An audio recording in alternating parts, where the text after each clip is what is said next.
Welcome back, wonderful people, to another episode of Mad Trippin'. Today we're going to take a look at this beautiful 1999 Toyota 4Runner. Toyota made an excellent SUV with this one. We've had it for 20 years with very few minor repair issues. And when we had our catalytic converter stolen out of a parking lot, it was easily replaceable. A little expensive, but they did have it in stock.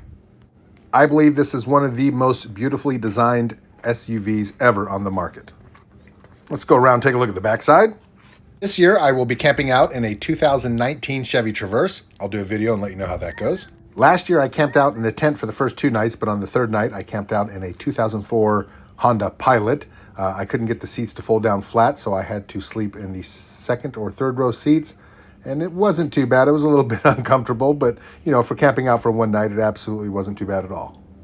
But before the big tent purchases and sleeping on air mattresses, I was camping out in this baby right here. It was absolutely beautiful to camp in. I'm 6'3". I could pretty much stretch out in the back of it there. We'll show you that here in a little bit. But look at how beautiful this 1999 Toyota 4Runner is. Out on the market, they were selling used one months ago when the demand was so high for used cars. $14,000, $12,000 for a 4x4. This is not a 4x4. It's an SR5 4Runner. Of course, at the time of our purchase, we were driving this in the city, freeways and stuff like that, not off-road, and it was a bit cheaper to get the SR5 version over the 4x4. So my brother has been putting some money into this, fixing it back up. Let's go ahead and take a look at the inside. They did a really good job redoing the steering wheel.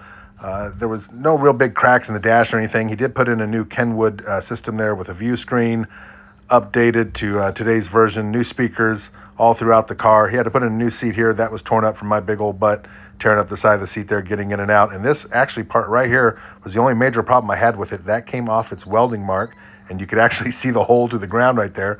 So he had to get new seats and have them re-welded on. See a little cigarette burn there in the sunroof. This does come with a moonroof. You open that up and you can open up the moonroof. It opens all the way up. But that was from a cigarette burn when I used to smoke and think that was open at the time and reached up to grab something, but it wasn't open, so I burned it.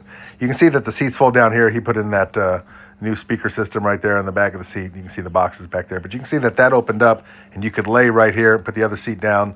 And I couldn't fully stretch out. I'm 6'3", so I had to bend the knees a little bit, but I bend the knees when I sleep anyway, sleep on my side. You fold down the seat, put the headrest right there so you don't lose it anywhere. It doesn't fall out of the car. Fits right inside those holes. Both seats do that. Like I said, you just put down the seat right there. And when you put down both seats, you can actually, let's go to the back and look, but you put down both the seats and you can actually fit a single size air mattress back there, which was kind of nice because it fits right in between the wheel wells right there. I loved camping out in this SUV. I would bring my laptop with me, get in there late at night when everybody's done talking around the campfire, put a movie on the laptop, watch it for about an hour or two before I went to bed. It was absolutely perfect. I could sit up inside there, have a little bit of headroom. I was able to change clothes in privacy. Worked out good, but I love the space that this cargo unit has back here when you put down the seats. You can see that he has the boxes from all the equipment that he just bought and put inside there, that nice little Kenwood system there and some speakers. The old radio is down here, right down here at the bottom somewhere. Show you that in just a bit. There it is right there. You can see how dirty it is, how long it's been in the car. My sister actually bought this for me a couple years after we got the 4Runner. This is not the manufacturer's radio that was in there. She got me a nice little CD player. That's the one that she got me right there. That actually still works. Everything was still working in the 4Runner. It needed gaskets and stuff like that for an oil leak. Definitely needed new carpet. It was a work truck. There was paint spilt in the back and behind the front seat and stuff like that. But the body and stuff like that, there's one or two minor little like ping hole sized dents in it.